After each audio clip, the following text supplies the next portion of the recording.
सारे काम करने वाले हैं और सारे सिंसियर हैं।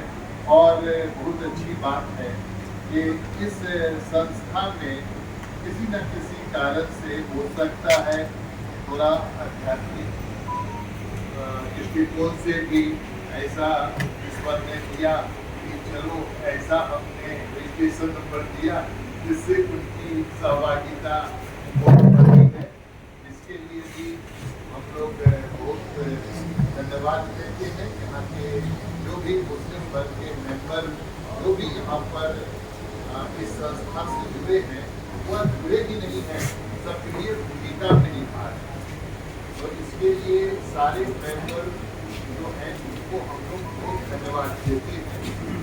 दूसरी तरफ ये हुआ कि हम लोगों ने पहले प्रिंसिपल लोग को सामने लाए थे, फिर उसके बाद सोचे कि जब प्रिंसिपल लोग को लाएंगे तो वहाँ से शिक्षक लोग भी आसानी से हमारे संस्था से जुड़ेंगे। लेकिन हम लोगों ने कि हम लोग ज़्यादा उसके पीछे नहीं जाएंगे कि आप इसका मेंबर बनिए।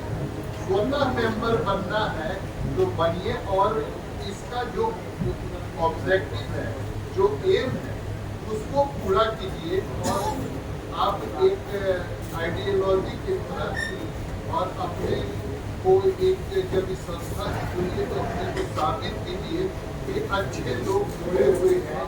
यहाँ कुछ भी ऐसा काज नहीं हो रहा है, कोई राजनीति से प्रेरित नहीं हो रहा। सिर्फ हम लोग एक शिक्षक लोग और जो समाज के शिक्षाविद लोग हैं उन लोगों का एक गेट टुगेदर होता है और हम लोग अपनी बातों को डिस्कस करते हैं इस प्लेटफॉर्म पर। और जो भी हमारे वर्तमान में जो भी समसामयिक विषय हैं उसको हम लोग चूज करते हैं और उस पर कंसेंट सेमिनार करते हैं। और सारे लोग करीब हर एक कंसेंट सेमिनार में अच्छी खासी संख्या में लोग भाग लेते हैं। उनको हम लोग सर्टिफिकेट देते हैं और उनको प्रोत्साहित करते हैं। दूसरी बात, वो भी कार्यक्रम हम लोग कर रहे हैं तो समाज में बहुत सारे ऐसे लोग हैं जो लोग वो सब समाज के प्रति कार्य कर रहे हैं, अच्छे कार्य कर रहे हैं, शिक्षण कार्य में भी अच्छे कार्य कर रहे हैं, लेकिन उनको रिकॉग्निशन मिलना भी जरूरी है। तो एजुकेशन डेवलपमेंट काउंसिल की तरफ से हम लोगों ने एक प्रस्ताव पास किया था कि जो लोग शिक्षा के क्षेत्र में, चिकित्सा के क्षेत्र में, सोसाइटी के उन्नति के क्षेत्र में जो कार्य कर रहे हैं उनको सम्मानित करें। और क्योंकि भारत रत्न जो पद्म भूषण है ये सब तो सरकार देती है, लेकिन हम लोग की संस्था एक रिकॉग्नाइज संस्था है। मैंने दिल्ली के बहुत सब संस्था से जुड़ा हुआ था तो वे लोग भी वे सम्मानित करते हैं। तो हम लोग ने कहा कि क्यों नहीं हम लोग भी एक सेमिनार करके सम्मानित करें। वे लोग करते हैं अवार्ड फंक्शन और अवार्ड फंक्शन करके वे लोग अवार्ड देते हैं। लेकिन हम लोगों ने ये सोचा कि नहीं, जो लोग सक्रिय कार्य कर रहे हैं, समाज में कुछ अच्छा योगदान दे रहे हैं, उनको हम लोग प्रोत्साहित करें। और जो लोग कुछ पद पर हैं, जो सम्मानित समाज के लोग हैं, उनको भी हम लोग सम्मानित करें। और साथ साथ जो सामान्य स्तर के लोग हैं उनको भी सम्मानित करें। तो आज भी यहाँ पर करीब 10-15 लोगों को हम लोग सम्मानित करेंगे। जितने भी सम्मानित लोग हैं उन लोगों को मैं पहले ही बधाई दे देता हूँ कि वे लोग बधाई के पात्र हैं, उन्होंने समाज में अच्छा कार्य किया है। और सम्मान पाकर वे लोग यह प्रण लें कि हम लोग कम से कम समाज में जो जीवन हम लोग को मिला है उस जीवन में हम लोग कुछ करके जाएं, जिससे कुछ लोग बाद में कहें कि ये व्यक्ति ने कुछ अच्छा कार्य किया था। और इस संस्था से जुड़े रहने से हम आपको आश्वस्त करते हैं कि एक इतनी अच्छी गेट टुगेदरनेस बनेगी कि कहीं भी आप जाएंगे वहाँ हमारे EDC के मेंबर हैं, एक दूसरे से परिचय हो, एक दूसरे से इंटरेक्शन हो। हम लोग का मुख्य विषय है कि एक दूसरे को जाने, मध्य प्रदेश, कोलकाता और दूसरे दूसरे राज्य, नेपाल से, मणिपुर से कमल प्रसाद गौर जी बहुत मेहनत करते हैं कि अब हम लोग नेशनल लेवल के लोगों को आमंत्रित करें और वे लोग आके यहाँ पर अपना विचार दें। और सबसे महत्वपूर्ण है जो मैं कहना चाहता हूँ कि एक दूसरे से आप इंटरेक्ट करें। यहाँ पर जब भी कोई भी एडीसी के कार्यक्रम हो तो उनसे साझा करें, उस कॉलेज में क्या हो रहा है, आपके कॉलेज में क्या हो रहा है, आप नया क्या चीज कर रहे हैं। अभी जो महत्वपूर्ण चीज है वह मेरे समझ से 3 विषय है। वह 3 विषय जो है वह शिक्षा है, दूसरा मीटिंग में है बात शिक्षा है, दूसरा चीज है चिकित्सा और तीसरा चीज है रोजगार। यही 3 बिंदु जो है अभी के समय में सबसे महत्वपूर्ण है। कोई भी पलायन हो रहा है, यहाँ से लोग जा रहे हैं दूसरे स्टेट में, वह 3 ही चीज के लिए जा रहे हैं। एक शिक्षा के लिए, अच्छी शिक्षा के लिए, दूसरा चिकित्सा के लिए, अच्छी चिकित्सा के लिए, और रोजगार के लिए। यही 3 चीज है। तो हम लोग का यह कोशिश रहेगा कि जो बिहार में जो भी व्यवस्था है, जो भी इंफ्रास्ट्रक्चर है, अभी नई शिक्षा नीति आई है, नई शिक्षा नीति में जो भी नए नए चीज उभर के आ रहे हैं उसमें सबसे ज्यादा महत्वपूर्ण है पुस्तकें। तो सिलेबस आया है विद्यार्थी को उससे संबंधित पुस्तकें नहीं दी। पहले लोग पुस्तक लिखते थे, हम लोग पटना यूनिवर्सिटी के गौतम टीचर के जो सिलेबस के अनुसार पुस्तकें लिखते थे उसको पढ़ते थे। वह समय अब न्यू सिलेबस में, नई शिक्षा नीति में नए नए सिलेबस में कंटेंट जुड़ गए। तो हम लोग को ज्यादा प्रचार करना है, हम लोग मिल बैठ के बात करेंगे, एडीसी भी सहयोग करेगी कि जो भी सस्ते दर पर किताब का दाम बहुत ज्यादा नहीं हो, समाज के सभी वर्गों को पुस्तकें मिले।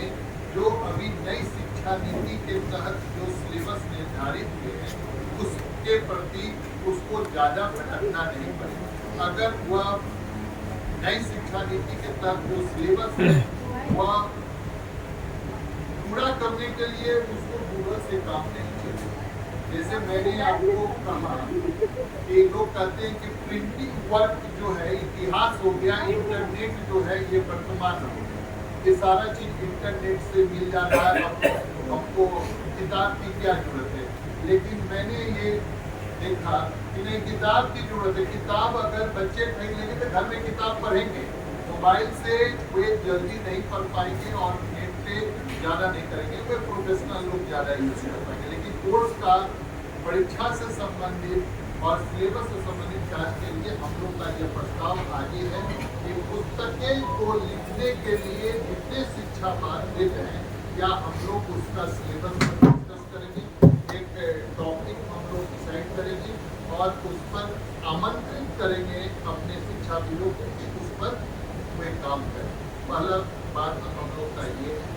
दूसरी बात आ रही है जो सरकार की ओर से आ रही है, वह शिक्षा के क्षेत्र में मेरे समझ से 2 ही महत्वपूर्ण बिंदु है जिस पर बराबर हम लोग चर्चा करते हैं। पहला एक अभी बात आ रही है कि अटेंडेंस, कॉलेजों में अटेंडेंस कम हो गई। दूसरा बात है कि परीक्षा में चोरी चल रही है, इससे आप नकार नहीं सकते।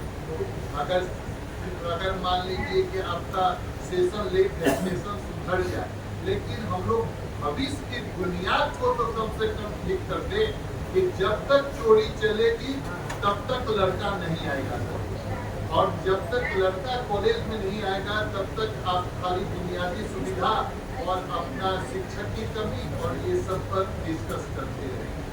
तो ये चीज है कि हम लोग को सरकार को ये सबसे आश्वस्त करना होगा कि कॉलेजेस में तभी लड़के आएंगे जब नेशनलिज्म खत्म होगा। नेशनलिज्म और लोकल, ये मेरे कहने का मतलब तात्पर्य यह है कि लोकल लोगों का जो एडमिशन होगा वही कॉलेज आएंगे। अभी जो इंटरनेट से ऑनलाइन एडमिशन है इसमें जो एडमिशन ले रहे हैं, मैंने इसमें विचार किया है कि कोई लोग 40 किलोमीटर, कोई लोग 50 किलोमीटर के रेंज में एडमिशन ले रहे हैं, वे लोग प्रतिदिन आने का समर्थन है। लड़कियां जो हैं उनकी संख्या बढ़ रही है, ये अच्छी बात है, क्योंकि उन लोगों को फीस नहीं लग रही। तो वे लोग की संख्या ज्यादा बढ़ रही है, तो उन लोग को भी गार्डियन सिक्योरिटी प्रॉब्लम हो रही है, और गार्डियन का दबाव भी है कि किस रूप से, किस माध्यम से आप जाएंगे। तो एक चीज आपको बता रहे हैं कि इस दोनों विषय पर भी हम लोग ध्यान देंगे, और हम लोग इस पर विचार विमर्श करके सरकार को इसका सुझाव देंगे, और इस पे हम लोग एडीसी को अभी ज्वलंत मुद्दे हैं, इस पे हम लोग विचार करके आप लोग से भी विचार लेके यह सुझाव देंगे। आज का जो प्रोग्राम है, इसमें एडीसी के कोलैबोरेशन से आपको फातिमा डिग्री कॉलेज फुलवारी शरीफ की तरफ से ये आयोजित कार्यक्रम है, जिसमें मैं यहाँ के आयोजनकर्ता को भी बहुत धन्यवाद देता हूँ कि आज उन्होंने बेहतरीन व्यवस्था भी की है, और हम लोग कम से कम 50-60 आदमी बैठ के, और शिक्षक दिवस के अवसर पर अन्य बातों से हम लोग अवगत होंगे। धन्यवाद।